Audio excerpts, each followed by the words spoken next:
All right, guys. Thanks for joining us, Coach. We'll start things off with Rich. What's up, Rich?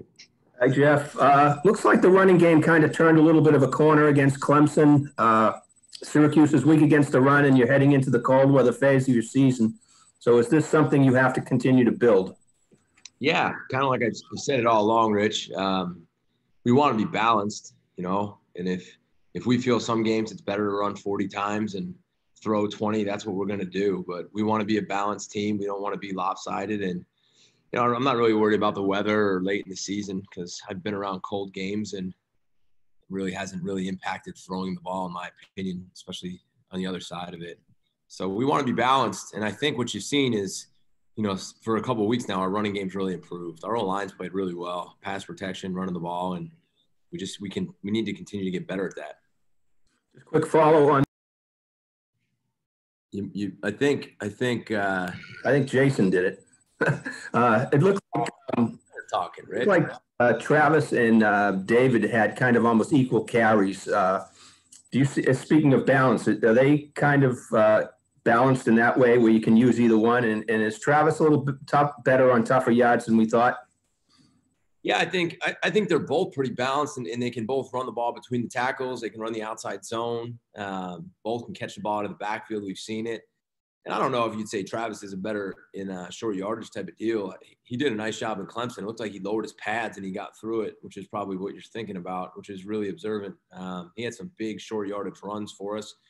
Then Bailey's huge and he's so hard to bring down too. So, Rich, sometimes in a game, right, the guy taps, he's tired, and next guy's got to go in. It's 3rd and 1 and he gets the ball. So we trust both of them and we'll continue to use them both. We'll go next to Kevin. Hey, Coach, how you doing? Hey, Kevin, what's up, man? Nothing. So a little bit off the grid here, but on your appearances with OMF on WEEI, you've kind of gone back to going to a dark place, you've said, pregame. So I'm curious what that entails. And I know we've talked about your on-field routine before a game, but how do you kind of mentally get ready for a game and before you talk to the guys? Yeah, I just think I like that question. Look at Dan smiling up there. How I prepare for a game is really throughout the week, Kevin. I kind of have a routine, what I watch Sunday, Monday, Tuesday, Wednesday, Thursday, Friday.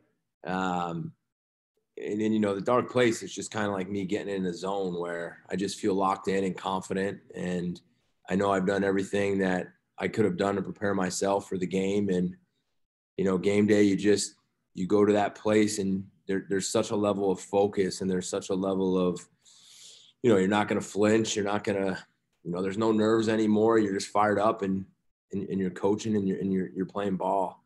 That's all it really is. And it's doing everything I can to make sure the team is prepared. And it doesn't end, right? Like, I feel like my mind doesn't shut off all week, whether it's talking to the staff, talking to the players, thinking about what to say to the players, thinking about defense, thinking about game management, thinking about special teams. And like Saturday, it's done. It's like all the work's done. So now it's like lock in, let's go, and let it rip. And that's kind of how I build up all week. And I try to talk to the players the same way. Just build it up all week, man. Just work, put it in, do the best you can. And when you get to Saturday, go into that place and just go. You're getting me excited talking about it now, man. We will go next to Danny with the Daily Orange. Danny's a newcomer. Danny. Yeah. So I'm from the Daily Orange, so I cover Syracuse up in Central New York. You have a whole fine system. Sorry? A whole fine system. Rich has got to fill you in. If they fine you, you got to pay up. All right, I'll definitely hold you to that.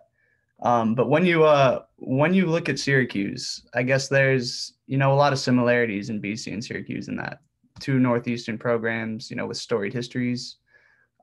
Taking a step back, I guess, how do you assess your program in terms of recruiting or otherwise in comparison to Syracuse? It's hard, man. I mean, Coach Babers has done a nice job, and like I think everybody needs to look at this year and be like, take the record. It is what it is, but it's hard this year, and it's really, really hard. And look what he's had to deal with. Quarterback, one of his best defensive players, injuries. It's probably the hardest year that any of us have had. So I look at him as he's done a great job. He's won 10 games in a season. He's recruited well. He's got really good athletes. And I think they're just going to get better and better. And I think he's going to do a really good job there. And he's going to continue to be there for a long time. How do I compare where we are to where he is? I mean, there is no comparison. I mean, we've been here for 9 months. I've barely been here for 6 months in person. I've been in Zoom for half the time I've been here. I haven't had a recruit really visit campus and talk to him yet. I mean, it's been the craziest thing you could ever dream of. So I don't even think you can compare what certainly I haven't done as much as he has done as far as wins and success. And I'm just trying to build this thing right now. So I have a ton of respect for Coach Babers. I think right now people are starting to think some things they shouldn't because they don't realize how hard it is and what a good job the guy's done. So I hope that answers your question, Danny. Yep, got it. Thank you. Thanks, man. We'll go next to Trevor. Hey, Danny, how's it going? Danny's wrapping my former college paper, so just wanted to say hello. Good to see you, Dan. Hey, Trevor, do we usually we never ever have guests come in? This is like. Yeah, I don't know. Out of left field. We can't trust them, but. You're always welcome, man. But we never have any guests jump in, right, Rich? No, Pittsburgh had a lot of guests that time. Yeah. Still. We let Pitt in, so we're good. Danny, you're always welcome, man. I'm just curious your thoughts on just how election day went for the team's perspective. I'm sure you guys had some conversations, so just anything you want to share there, if at all. Yeah, I think it went well. I know the guys were excited. They had the day off. I'm hoping that they all followed through and voted like they said, and those who were registered did, and those who had to mail in their ballots did. I saw a bunch of them wearing the I voted shirts and stickers, and then we kind of got together and had a nice little meal and talked about it last night. And while they were eating, just kind of walked around, and it seemed like a great day. And I hope they took advantage of it, truthfully. We'll go next to Dan Rubin. Coach, Tony White, their defensive coordinator, is a defensive backs guy by trade like you. What jumps off the table about the Syracuse defense? Are there any and about Coach White in particular? Yeah, Tony's a good coach, and he's an awesome person. Actually, when I was with the 49ers, he interned, and he spent a lot of time in my meeting room. I mean, I remember him sitting back there, listening, taking notes. Afterward, we talk, share ideas.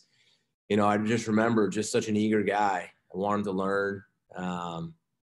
Just seems like a really, really good person, respectful, loves ball. He's got a lot of energy. And then you see it on his defense. And that's the other thing. You want to talk back to Syracuse right now. I mean, this is the first year in their defensive system, right? I mean, so like Tony's done an unbelievable job. Like Tony didn't have all spring. Tony didn't have all our training camp wasn't like a real training camp. And, hopefully this also goes to the other Danny, what you guys are talking about. First year, new scheme. I think he's done a great job. So you can't look at the results this year and just say, Tony did this, Tony did that. No, he does a good job. He mixes it up, 3 down, 4 down. He pressures, he moves, he plays middle open, middle closed. I think he does a nice job. And I know that too, he is a DB guy because we've had conversations, Dan talking, and we've shared some great ideas, and I wish him all the best, man. He's a good coach. We'll go next to Julian. Jeff, what's going on? Hey, Julian, how you doing, man? Live and kicking. Can't complain. I think I had a couple questions. One, right? Like the same way I asked you about the offense, but I was curious too, right? When you looked at the defense when you came in, it had just given up so many yards, right? How did you kind of evaluate how much of that was sort of personnel, scheme, and what you could do to kind of reinvent it or turn it around or just get the most out of these guys, Truthfully, Julian, I didn't look at the scheme very much, right? I didn't. When I got here and got the job, even leading up to it, I just kind of watched and I looked at the players kind of to see who we had, what we needed. Did we need anything grad transfer-wise fast? My background, I have a variety of different schemes that I've been a part of to try to figure out what fits this team, right? And that was the biggest thing. It's, I think a sign of I think in coaching, you can't just take what you know and just say, this is what you're running. That's bad coaching, in my opinion. It's who do we have and what are they going to be able to do to have some success? So that was the biggest thing when we looked at it, Julian. What are the backers? Who's coming back? What can we run and be successful at? What can we put them in position to make plays?